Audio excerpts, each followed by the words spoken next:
Hello, I'm Benjamin J. Butler, founder and futurist at the Emerging Future Institute. I'm joined today by Johannes Winkelfage. I hopefully haven't butchered your name too much, who is the, I guess, futurist and head of the CEO think tank at Deutsche Telekom. So welcome, Johann. Hi, Benjamin. Happy to be here. Great. Well, thanks for your time. So you've got a rather interesting background, and I think our listeners would love to know a little bit about your path to where you are now. I know it took you through journalism and then here to this rather interesting job that you have. But can you explain how you got here? Sure. I started as a journalist in science and technology in the late 80s already. So I got all the things happening in terms of digitization and the internet coming up. This was part of my journalistic story from the very first beginning, and I've been online since 1988 maybe. So I covered a lot, and I always try to do things myself. So I'm online since quite a while, and started as a freelance journalist for different journals, scientific journals, and then more went to business journalism, but took all the tech stuff with me. And this was the perfect time these days to bring the things together and to write about technology also from a very in deep business perspective. And this is what I did for almost 25 years, and 13 years of this I stayed with Frankfurter Allgemeine Zeitung, one of the leading German daily newspapers. And in 2009, the former CEO of Deutsche Telekom, René Obermann, asked me if I would like to join his team, and almost some similar stuff I did in journalism to bring the story of digitization, society, business, and all things related to that together, and then create the story also for Deutsche Telekom. And this is what I started with. And we figured out quite fast that it's necessary to bring in new topics and to broaden the view on the world. And this is what I'm doing since, to bring in topics and companies, and especially connect these things with the people that are doing that stuff. And so this is where I am right now. Great. Well, I think it's important work. I remember asking a friend of mine who'd retired. He'd had a big exit from Silicon Valley, and he'd worked with many famous leaders, I think including Steve Jobs, in his time. And I asked him who was, for you, who was the most sort of futuristic leader that you'd worked with, and he immediately said John Chambers at Cisco. And I said, well, what did you like about the way he worked? And he said he appreciated that Chambers would always look for a bigger context, instead of looking at just the companies around him, the immediate competitors or the immediate landscape. He was always bringing in outsiders, and always realized that there was no such thing as a closed system. Everything was an open system, and you know, he had to, I guess, think holistically. So I guess that's kind of your role, is to do that. Yeah, this is kind of my role. What I bring in is always kind of a strategic inspiration. It's not necessarily related directly to the current business, as for example we brought in ideas about quantum computing and to do with it 3 years ago. So our time frame we are working with is always 5 to 10 years ahead. But and we are not doing that only for the CEO. We just started to do that for other board members and start to democratize this inspiration and spread it to more parts and almost every employee in the company. This is the next step we are doing now, because I think it's important on the one hand that the C-level is informed about this 5 to 10 years time frame perspective, but you have to take all the people with you. So my role is not really changing, but the number of customers I'm serving with my team is increasing right now. So this is the next step. And if you ask me I like this question for some inspiring leaders, there are definitely some around. For example, I really appreciate everything I know from Paul Jacobs from Qualcomm, who is one of the most inspiring leaders in terms of technology and bringing all these things together as a chipset, who has exactly the same time frame we have. So they have to think very far in the future, but they have to be very advanced. And Paul is one real inspiring person who gave me a lot during these days. But there are some others, of course. Okay, so who's your second best? If our listeners want to go away and study some futuristic and forward-thinking leaders. It's not only always about size, but there are some real good people also working in Germany. It's Marco Börries, who just launched N4. It's, for example, some activists like Frank Rieger from the Chaos Computer Club, who is one of the most intelligent persons I know. And there are some investors, and for example, also Sebastian Truon, formerly Google X, or now with Udacity, is one of the thinkers I like really most in terms of looking in the future and bringing all these exponential developments that we see right now in many different industries and in society, bringing these stuff together and taking the right conclusions out of it. So, Johan, I know you travel a lot, perhaps even more than I do. I don't know. I'm trying to reduce my foreign travel, but what's been on your radar in the last few months? I know you were at in Austin for South by Southwest. I know you were in Vegas for the CES. What's been interesting for you in the last few months? The last 3 months were quite a challenge. That's true in terms of traveling. So I went to CES, which is the best opportunity to really look at the innovative developments, the innovations from big companies, but also and especially from startups at the very beginning of the year.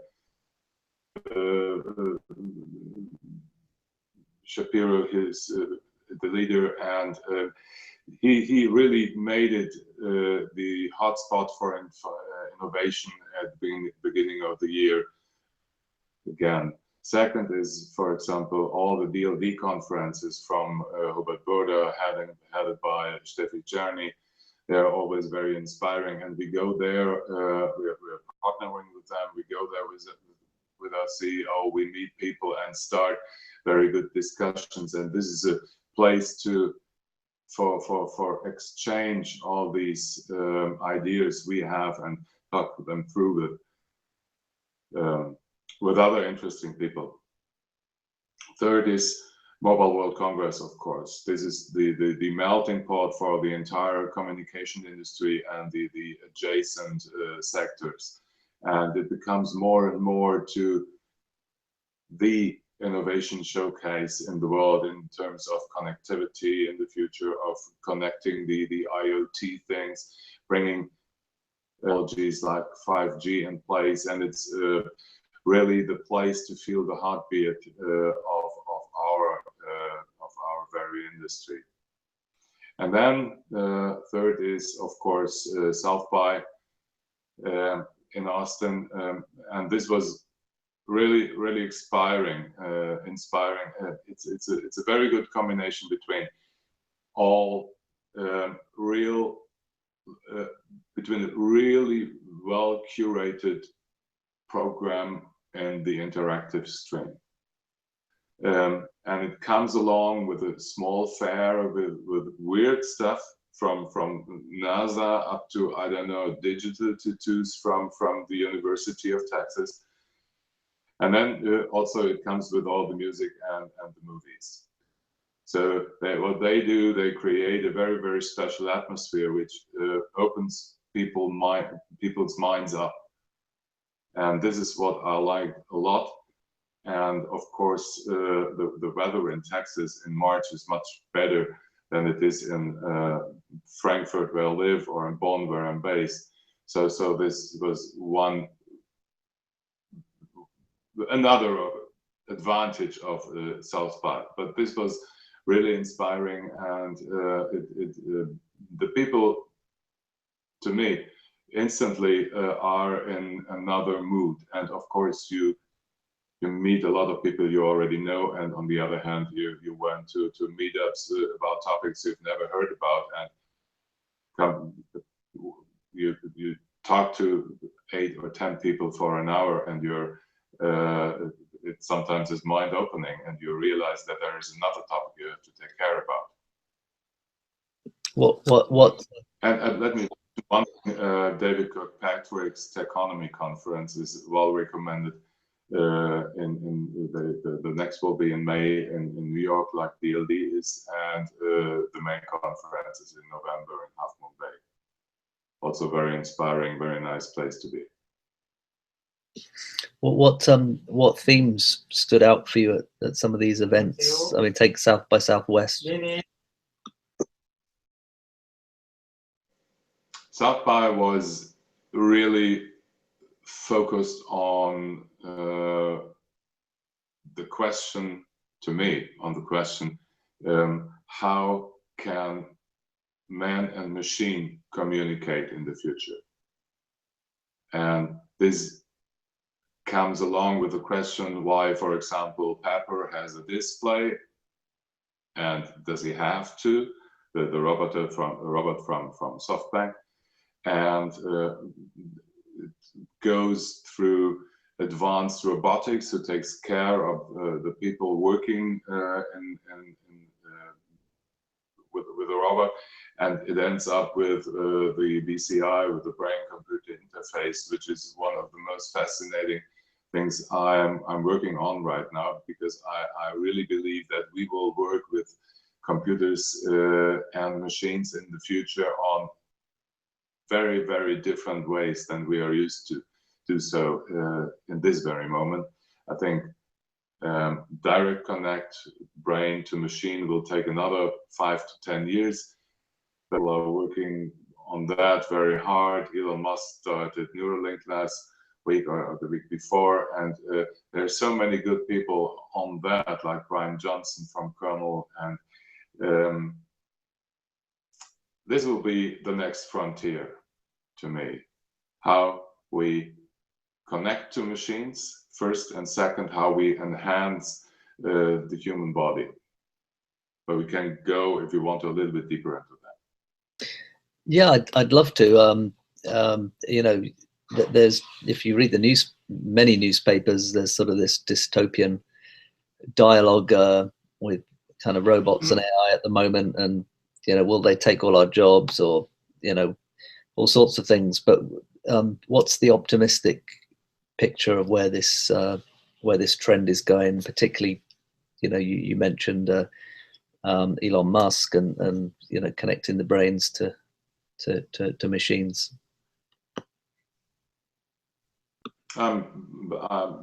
you asked for the optimistic version.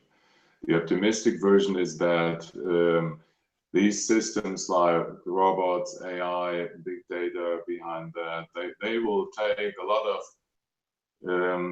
jobs that are almost annoying and maybe even stupid first. But the less optimistic picture is that they also will go into fields where people work right now, like doctors, like lawyers, like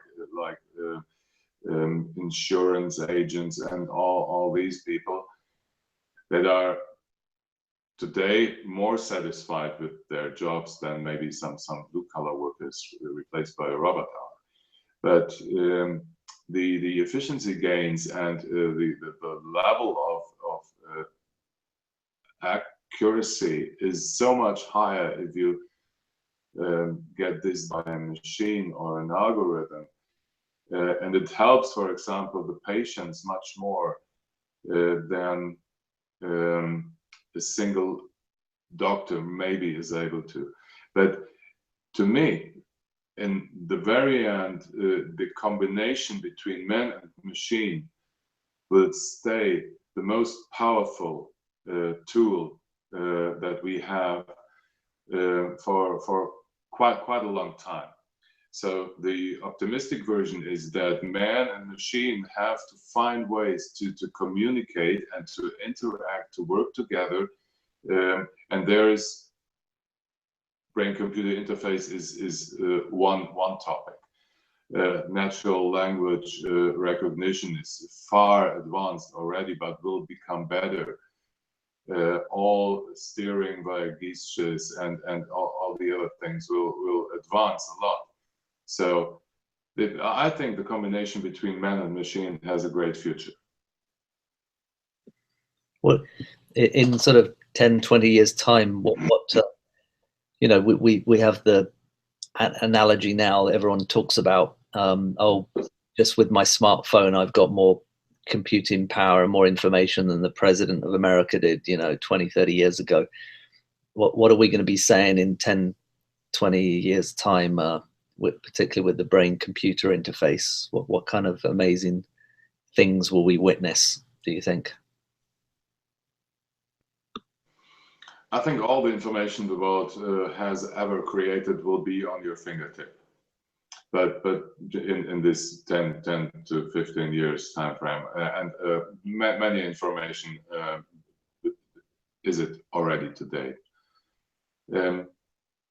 We have to find intelligent mechanisms how to separate the stupid stuff from the things that we are really interested in. And this is not trivial.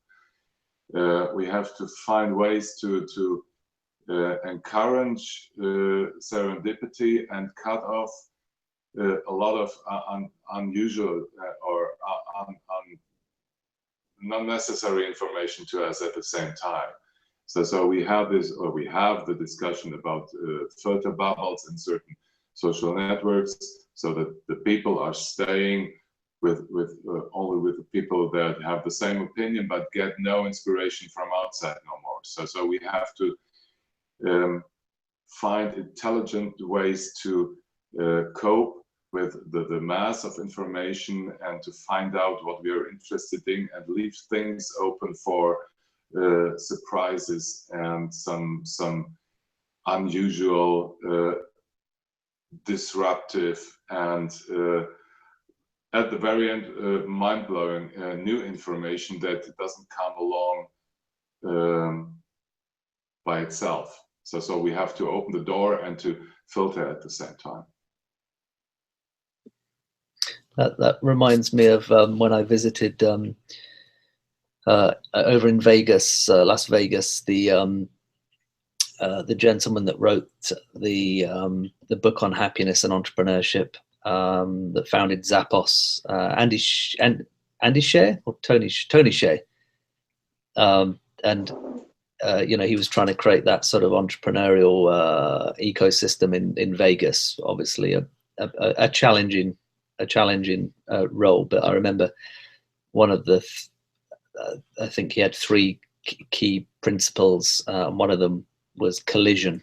So to design the space, the physical space, in a way that there was maximum chance of colliding, not physically, but metaphorically colliding with other people, and having instances of serendipity. And I think it's things like that that excites me about the future, that it's not just it's not just a virtual phenomenon that's happening. Yes, we can argue that there are too many young people walking around on their smartphones bumping into things, but at the same time, there seems to be a global effort on designing cities, designing companies in a way that we can interact more physically. Are you finding that trend? To me, both is very, very important. It's always really challenging and mind-blowing to collide with other people's opinions. This brings me not only one, it brings me 2, 3, 5 steps further, because you have to argue. You have to reinforce your arguments. You have to think about what the other's saying. Maybe you're wrong, and you have to confess if it's true. So this direct contact is very important to me. On the other hand, it's time to also raise the voice virtually, and to spread the ideas that are on not only on my mind, but on the mind of many people, in terms of the future of society, the future of democracy, and the impact of digitization on all these fields. We have to raise our voice together very strongly to make clear what we want and what we don't want. So this virtual aspects of communication, in terms of building communities and bringing topics up and argue, also are very important to me. I hope I got your question right. So yeah, I mean, I met collision, I guess, in two senses. One, yes, the sort of interfacing of ideas, but also just the random encounters can be incredibly powerful, because we all have our habits, and if we just follow our habits and go to the same office every day and meet the same people, we're less likely to have new insights. And if you design, like if corporations design their offices, or even cities design their space in a way that maximizes the possibility of random encounters, you're kind of more likely to have fresh ideas. I mean, the way that you and I are speaking today is interesting in itself. You I believe, were at a conference in China and met a Russian entrepreneur and venture capitalist advisor to Emerging Future Institute. The next minute, I get an email saying that the two of us must talk, and now you kindly agreed to do a webinar with me. And so the genesis of the conversation is very interesting itself. Yeah. It's very true, but I think it's very hard to put kind of a steering wheel on this issue.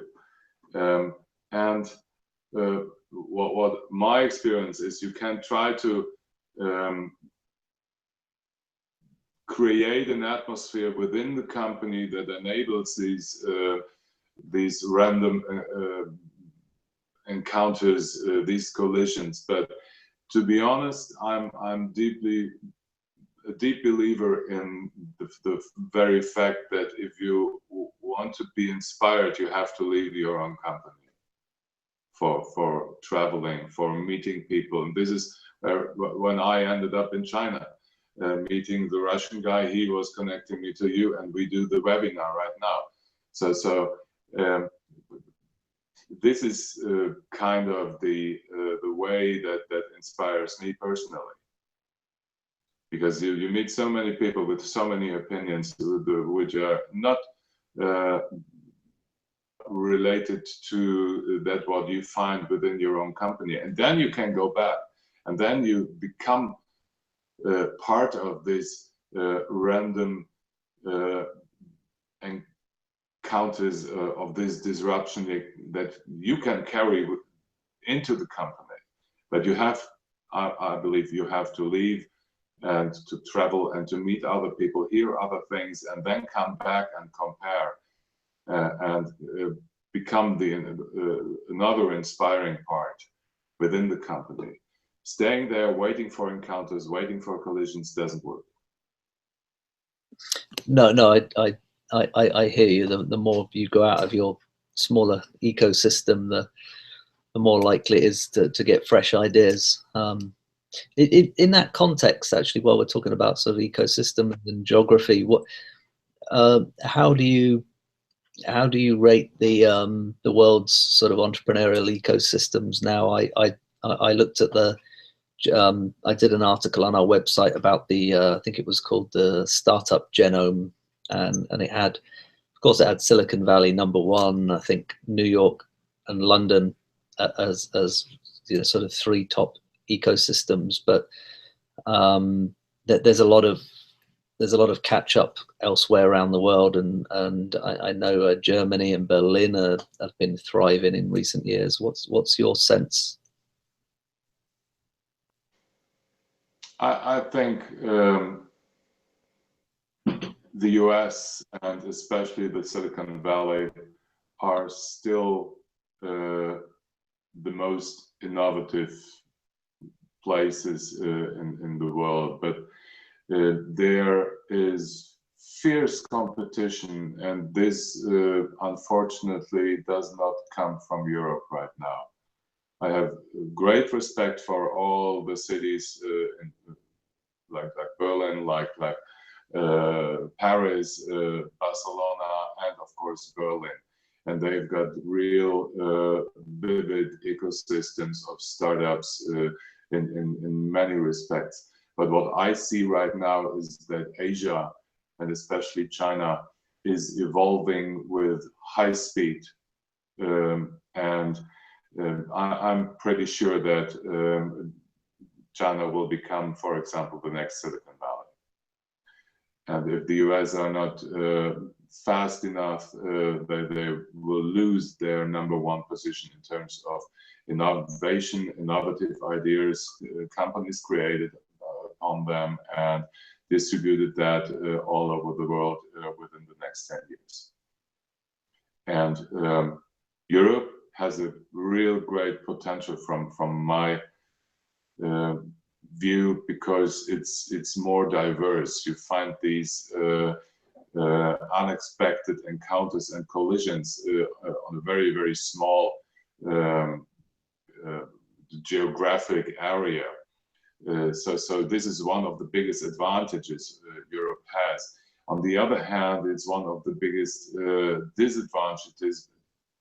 It's very hard to create scale and become and grow that fast as the US companies or the Chinese companies like Mobile, WeChat, or you name them can. So Europe has to be aware that it makes use out of the advantage and tries to create the critical mass in terms of broad customers, bigger markets, free markets, very, very fast. Yeah. And it's a cultural heritage Europe has, which is so innovation driven since almost 2,000 years. So there is enough potential, as is in China, of course, too, but and in the US. But Europe has to avoid the split and the separation of all these ecosystems in different countries or regions.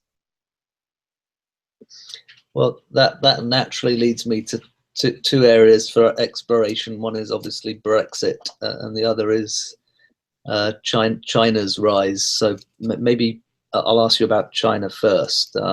It appeared on the Startup Genome, on the Startup Genome report and others. It's quickly climbed the ranks, particularly this year. Beijing and Shanghai. I was personally surprised that the Shenzhen ecosystem wasn't mentioned at all in the report.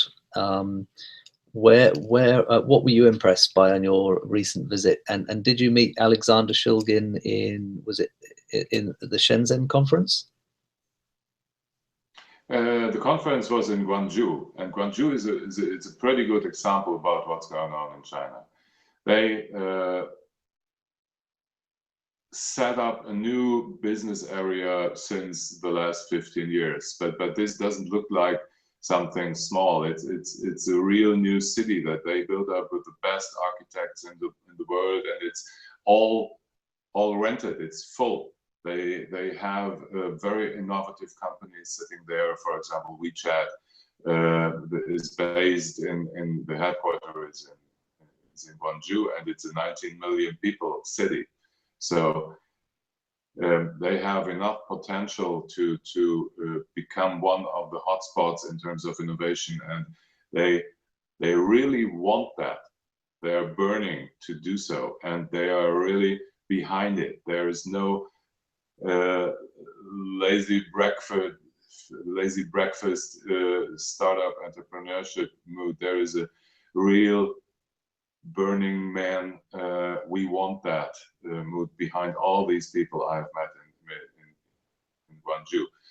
Shenzhen, I've been there to for example, the Hacks Accelerator and some other companies, is I think one of the world capitals in hardware innovation, because you have all the manufacturers around. Foxconn is not far.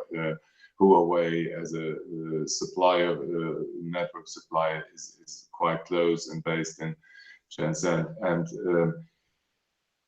they have all the ingredients, not only to become leading in terms of software, but also in terms of all things related to hardware.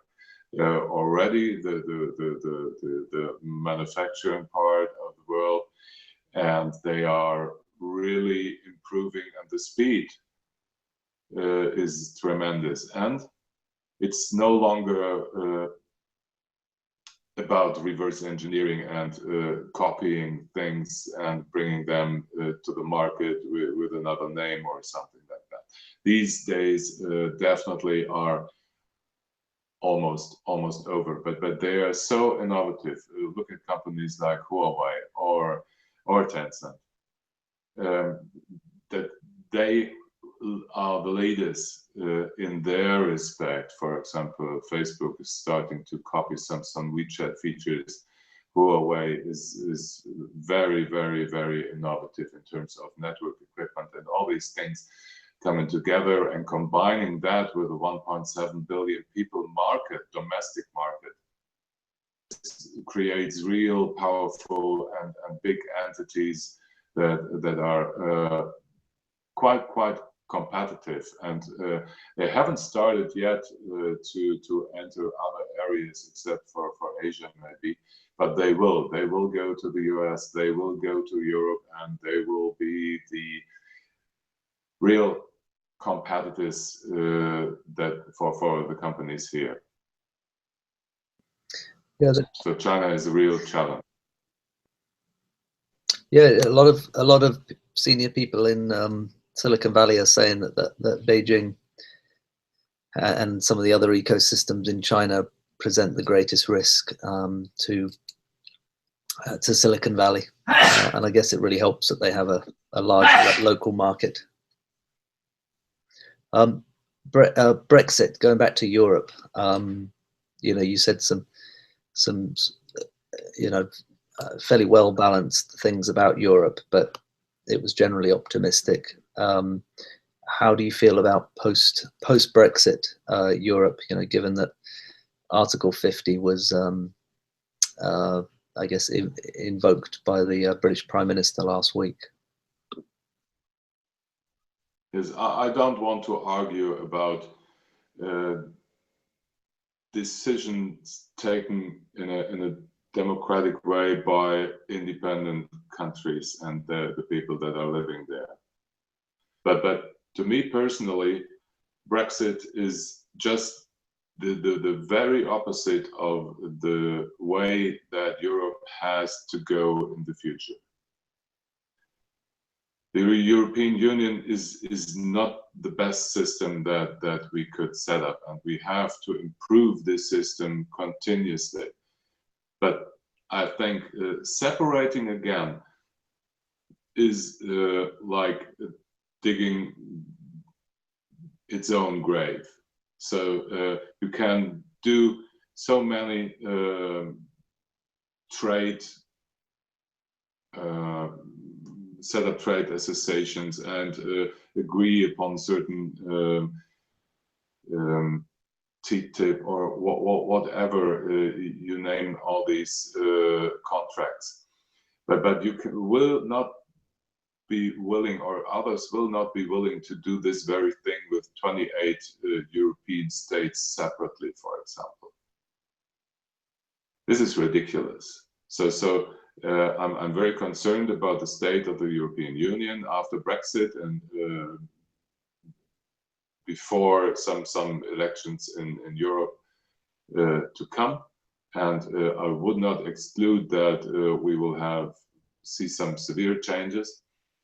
But this is just the opposite of the way I would Europe like to go, and to become a much bigger entity and to join forces, create a critical mass of customers in the home market, to speak with one voice against the political arena. But this is still a way to go. And if you look at European history, you can realize where this comes from. But we have to overcome all this legacy in terms of this history and to reunite to a much more powerful entity in the world. And we've got all the ingredients in Europe to do so. But we have to want that. We have to overcome our geographic and ethnical hurdles and have to really unite in terms of innovation and creating new ideas.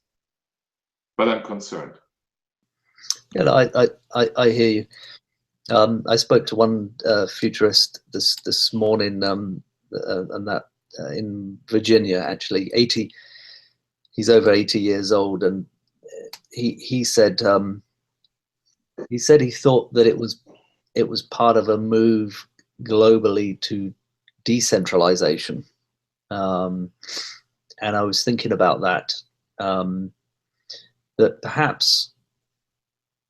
I didn't take a public stance on Brexit, by the way, but perhaps it could be argued that we could have decentralization and still have a globalized economy. For example, Parag Khanna, who I interviewed a couple of months ago, he wrote that great book, Connectography. He was talking about how important the cities are becoming. So perhaps there are problems at the level of the EU, but at the level of London, the relationship between London, Berlin, and other dynamic cities, maybe that continues or even deepens. And Parag actually on the call said, quite frankly, after Brexit and even Donald Trump in 2016, there's nothing in his last two books that he would rewrite. The mega trends he thinks are still, are still intact for a more connected, that's his argument, isn't it? Connection and geography is the way forwards. I'm a big believer in the growing importance of cities. And you have to connect these dots, but even that is only in its infancy in Europe. And this is where we came from. And I think cities will become much more important than some countries are today, in terms of economic power, in terms of inhabitants, in terms of political power, in terms of innovation. And but this will be only one part of the changes that we will see. But the empowerment of cities is still going on, and I like that. I like that a lot. That we have to connect these dots in Europe and start speaking with one voice, and keeping the cultural differences that enhance creativity at the same time. But we have to reach scale in another way than we did that before when it comes to Europe. But I'm with Parag always in terms of the growing importance of cities.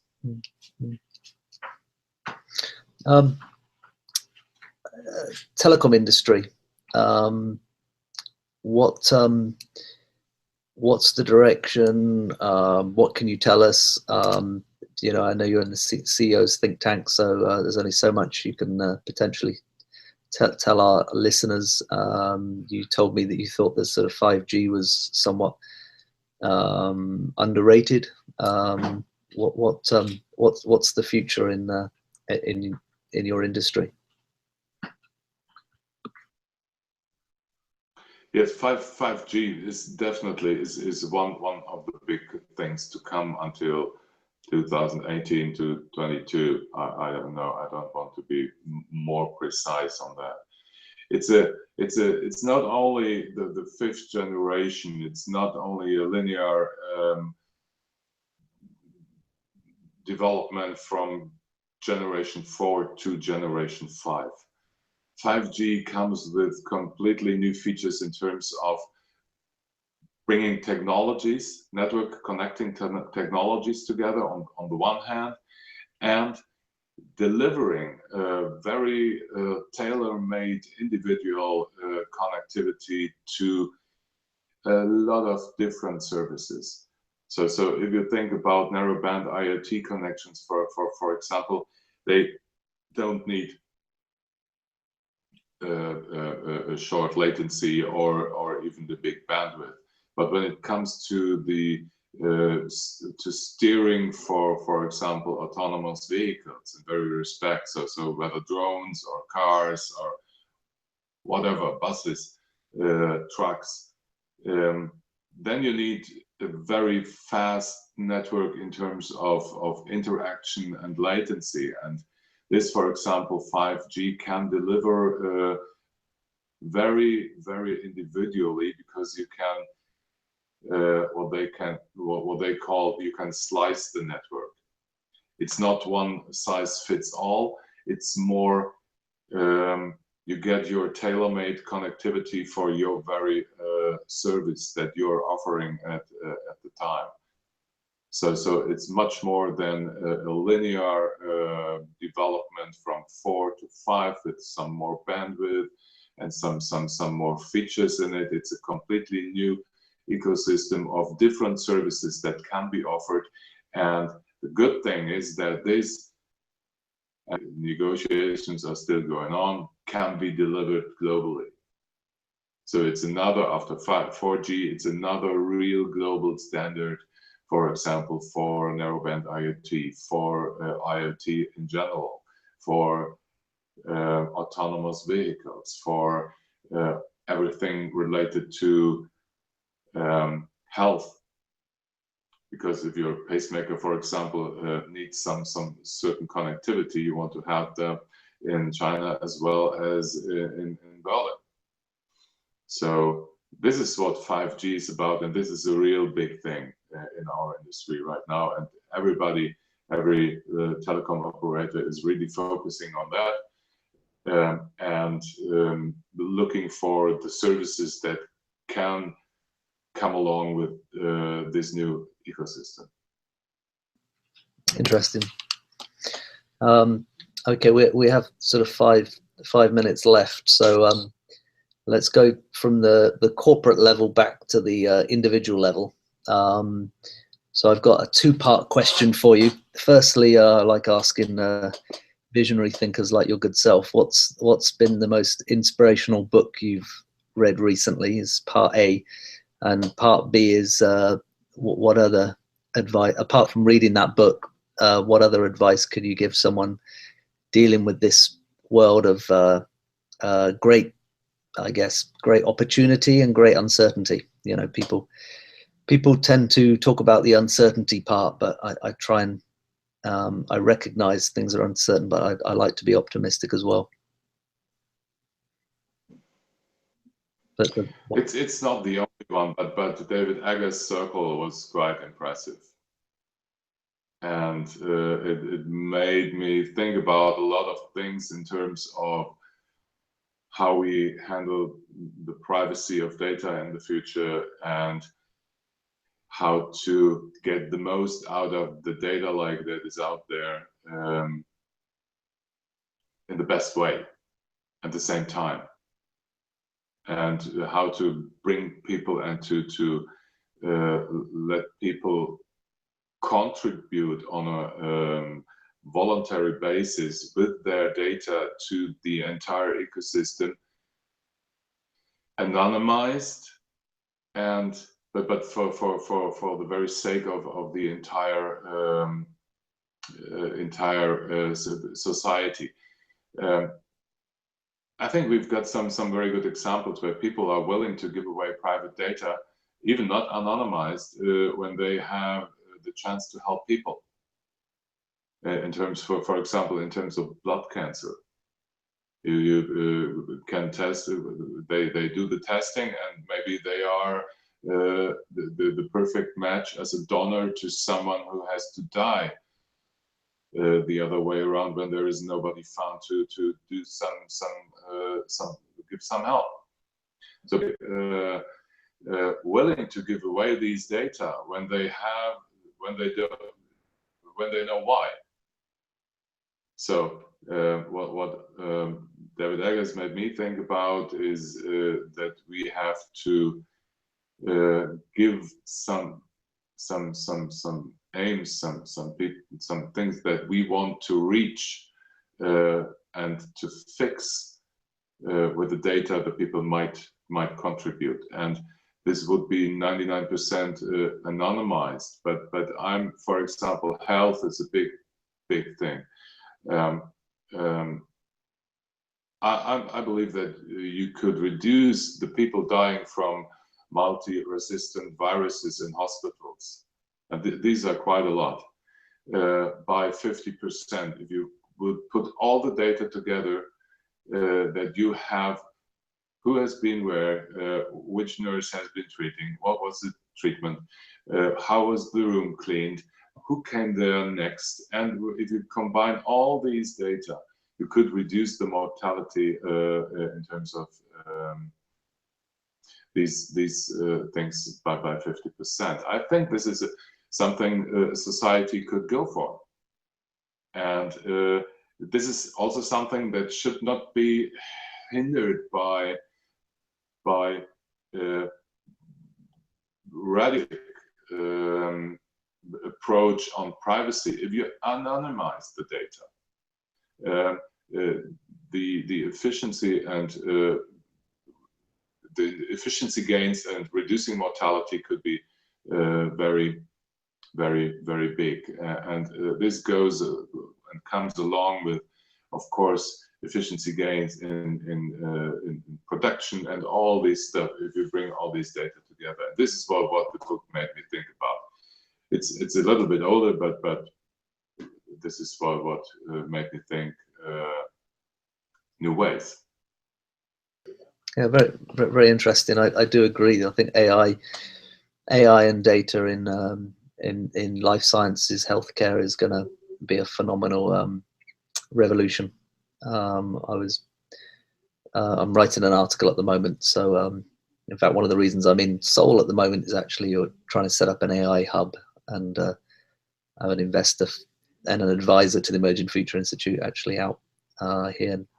Yeah, absolutely. I want to have kind of an NFC chip somewhere on my body, and if I have a heart stroke somewhere and first aid arrives, the people thinking about the right treatment could directly read out my ID from this implant and connect to the cloud, where they could see all my medical data from the last 20 years.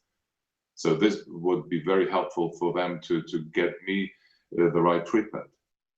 Sometimes it's so easy, but it can save lives, and this is what I think about. Well, that's possibly a very good place to end, and it's I guess a big conundrum in our society today is sort of data and privacy. And some people might say, well, let's close NSA and GCHQ first, and then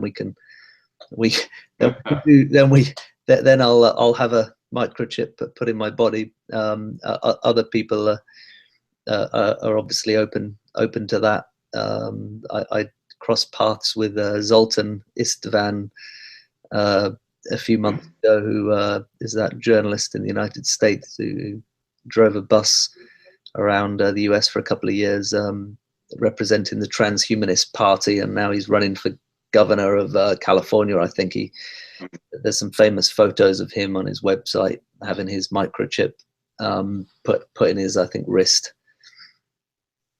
Yeah. But I don't have an answer on that until now. But I think we have to. This is the next frontier is the body I mentioned already, and how we bring machine and the body and the brain together. This is one of the most inspiring questions right now, and we will see some weird ideas, but some very good, very life-saving ideas at the same time. But we have to watch that very carefully. Absolutely, yeah.